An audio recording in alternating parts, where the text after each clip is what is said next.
I, 34 male, grew up in a very conservative household. My parents and my older brother Max, 38, all hold extreme bigoted views. I'm gay, so that was hard on me growing up. In my 20s, my grandpa died and left me a large chunk of inheritance. It was enough to put a down payment on a house in another county. I decided I no longer wanted to be associated with my family, so I came out to them right before I moved away. They reacted horribly, saying I would rot in the bad place and that I was dead to them. Fine with me. I moved and we haven't spoken in years. Since I moved, I landed a great job and met the love of my life, my husband Jonah, 35. However, this is where the problem arises. A month ago, I got a message from Max. He apologized for what he said when I came out and said he wanted to reconnect. But he then told me that he'd lost his job and his family, his wife Danny and their 2 kids, was about to be evicted, so he asked if they could stay with me for a few months until they got back on their feet. He also said that he would have asked to stay at my parents' place, but they recently moved to an assisted living facility. My first instinct was to say no, but when I told Jonah, he said we should give them a chance because Max could have changed and he doesn't want the kids to be homeless. I finally agreed and messaged Max that I would help him on a few conditions. Under no circumstances is he allowed to bring up politics or mention his political opinions. Under no circumstances is he allowed to disrespect me, my husband, or our home. I told Max that he and his family would be out if they broke the rules. Zero tolerance. He agreed and they came to stay a few weeks ago. Jonah works from home, so I told him to tell me if Max ever said or did anything that broke the rules. For the first few weeks, everything was fine, but a few days ago, Jonah called me crying while I was at work. He said that he told Max to clean up after his kids because they were making a mess. Max didn't want to, so that started an argument. It culminated in Max screaming that he didn't want a fruity telling him what to do. I was furious. When I got home, I told Max he and his family had 2 days to pack and get out. He started arguing with me and said Jonah was lying, but I knew Jonah would never lie about something like that. When he saw I was serious, he said I was terrible for making his kids homeless, but I said he did this to himself.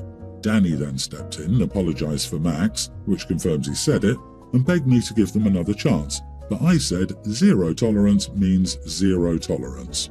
They didn't start packing until I threatened to call the police. I gave them the address for a homeless shelter and they left. But they kept texting, asking to come back, saying their kids are suffering. Even some of my cousins are getting involved and saying it's cruel to punish children for their parents' mistakes. Am I the idiot here? Not the idiot. You didn't make them homeless. Max did. Your rules were clear and very reasonable. He broke them. You do not have to set yourself on fire to keep others warm. Tell all the cousins telling you were cruel, ask them to keep your brother and his kids. Exactly. Any concerned cousins are free to offer their couches. OP has already done more than enough.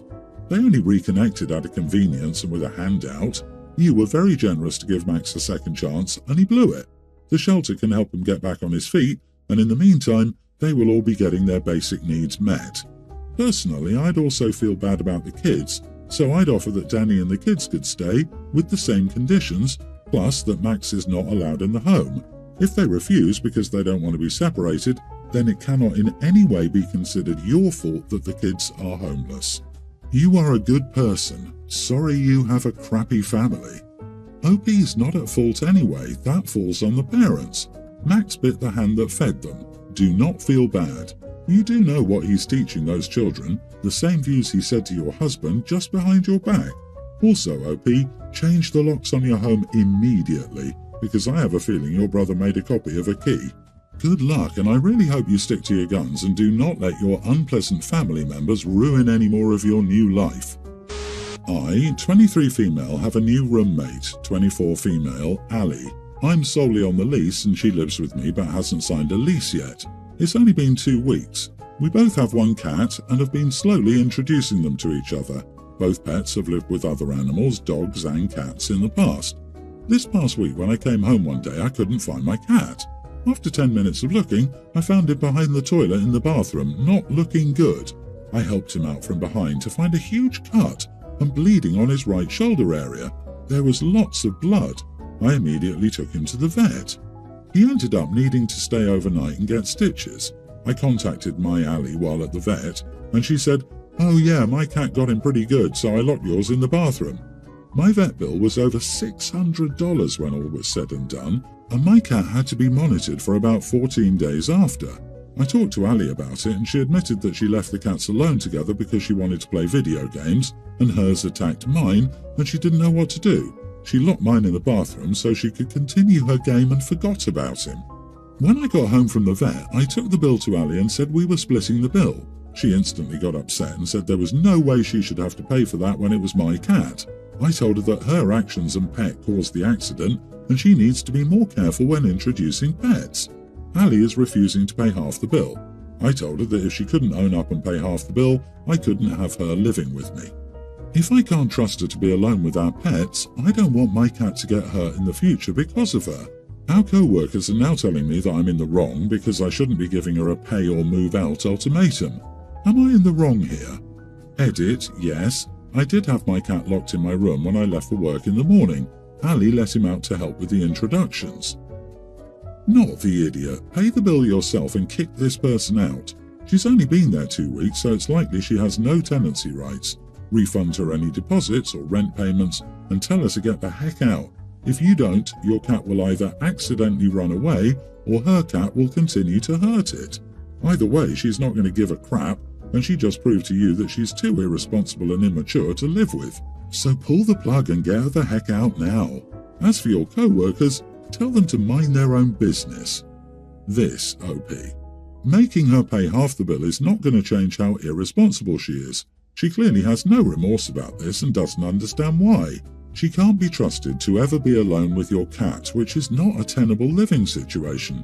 Do what you need to do legally to get her out and get a new roommate. Unfortunately, $300 will probably be the cost of finding out how unreliable she is before something worse happens. I, 35 female, had my son a few weeks ago. My husband, 39, has been a huge help with taking care of the house, cooking and cleaning.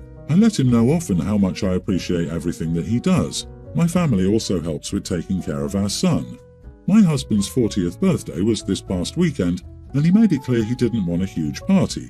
I invited a few of his closest friends and family to go out for a nice dinner at his favourite restaurant. A few people couldn't make it, and it ended up being a small dinner. I was exhausted the night before as the baby was up until 3 a.m. I did notice that my husband was quiet during dinner and hardly touched his food.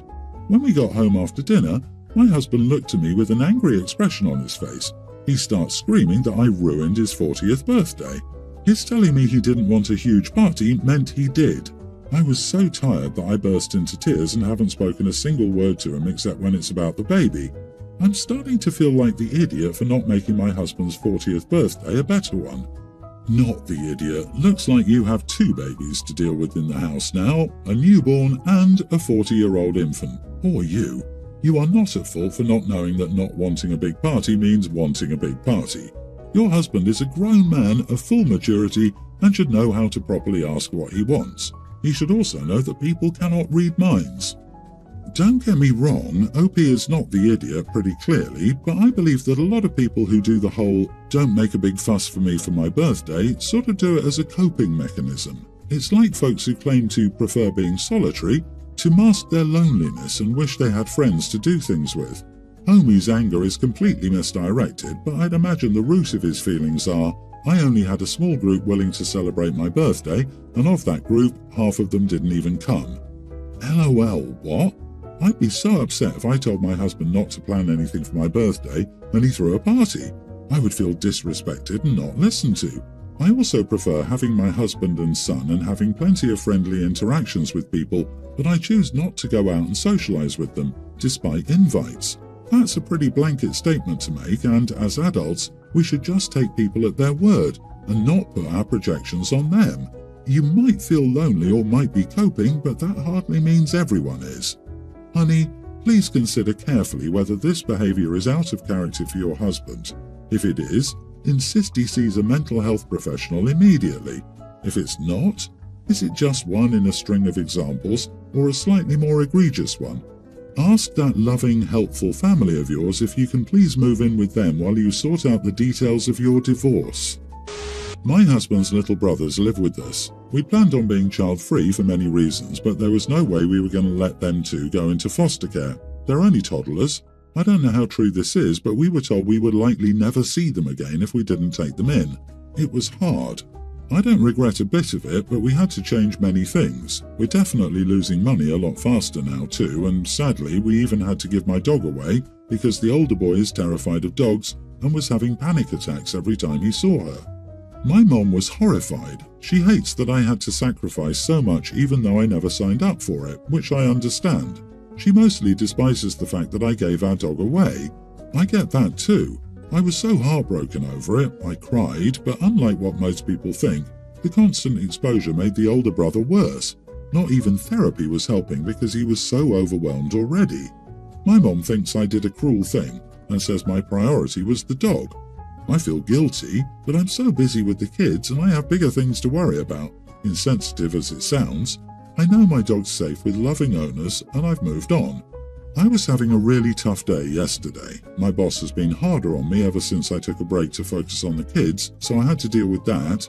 My husband was working overtime and the kids were having a bad day and were sobbing over everything. The older one refused to eat and even threw a bunch of my things on the floor. My mom then dropped by for a quick visit. I was already on edge, so when my mom barged in talking about how she couldn't stop thinking of her, I was so lost. I was waiting for her to say a name, but she kept referring to this her by pronouns and vague references. I also cleaned up the broken glass and ensured the kids were fine. I just kind of went, I'm sorry, but who the heck is her? My mom's jaw literally dropped and she was all like, you don't know? You actually don't know? What on earth is wrong with you? She's been with you for years. Then it clicked. I felt bad, but again, bigger things to worry about. I told her as much. I just told her to leave. She shook her head at me the whole time and said I was a sociopath. She understands my choice but thinks I'm a cold-hearted witch because I forgot about my dog. I feel like one as well, but at the same time, I've just moved on to kids that require all my attention. I sometimes forget to shower, embarrassing as it is. Am I the idiot? Edit, my mom feels for the kids but is also quite naive about foster care and adoption. She thinks our actions were unnecessary and the kids would have been fine. She never offered to adopt my dog and I never asked. The dog she has seemed to keep her busy, usually. Not the idiot by a long shot. Also, bravo for taking in your husband's sibs. But who the heck gives people crap for prioritizing a child over a pet? Having to rehome your pet is a very hard decision to make and you obviously didn't make it lightly. But your mom? Does she even acknowledge that children are in the equation? She sounds like a monster. If she thinks the kids would have been fine in foster care, why doesn't she also think the dog would be fine? There is something else going on in her brain. Perhaps it's more about wanting to be a grandparent to genetic children, or maybe something else. Make it clear that she isn't to bring it up again or she won't be welcome. These kids have enough problems. They don't need someone in their lives who will create more, either directly or indirectly, and neither do you or hubby. Having genetic grandchildren could be a reason. She's mentioned me having babies before but never really forced it. I usually don't let her over when the kids are around because they aren't quite used to strangers yet, but I was so preoccupied with the glass on the floor that it slipped my mind. Thank you. I, 32 female, have 2 kids, an infant boy and a teen girl. My daughter has recently started answering everything sarcastically. I think it's a teenager thing. My son doesn't sleep at night at all. We tried everything and he still won't sleep. Last night we were visiting my sister and we were talking. I told her how tired I was and that my son won't sleep at night no matter what we did. She asked me if I'd tried putting him in bed. Before I could say anything, my daughter turned to her and said, OMG, Auntie, thank God you're here. We could never think of that. My sister told her to be polite and my daughter answered by calling her a moron. I admit I was laughing. It was pretty funny. My sister was annoyed. She accused me of encouraging this behavior in her and thinks I'm an idiot and my daughter should be punished. You are the idiot. It's okay to laugh at the sarcasm, it is kind of funny. What your sister said was kind of dumb, but it wasn't malicious, and she didn't deserve to be called a moron. You're teaching your daughter that being mean to people is okay. She will struggle in life because of this, so I suggest that you tell her that kind of name-calling is not acceptable. People like that always focus more on brutality than honesty. I had a friend who was brutally honest as a young adult, And now, at almost 40 years old, she's couch surfing and struggling to hold even a basic admin assistant job because her honesty is always getting her fired or kicked out. She has no support system because she's driven most of her friends and family away with her honesty. It's not a good way to interact with other people. Give me a break. If you don't want to be called a moron, don't make moronic suggestions. I'm honestly surprised at everyone coming down on a teenage girl defending her mother. Also, tell your sister to stop trying to raise your kids. I suffer from insomnia and have honestly lost track of the dumb idiot helpful suggestions people give me. Have you tried lavender spray? Warm milk before bed? Taking a bath? Yes, idiot, I have Google and a doctor and a family of insomniacs. I've tried everything there is. Why do you think I haven't done even some bare ABC research on coping with my condition until I met you, my Lord and Saviour, and discovered that I should have tried chamomile tea? It's infuriating. It's on par with people suggesting yoga to someone suffering from anxiety. I read this situation as the sister being always like that. Never listening, always quick with the helpful advice, especially when it's not wanted. You are not the idiot, and neither is the teenage girl who's probably at the end of her rope with her know-it-all aunt.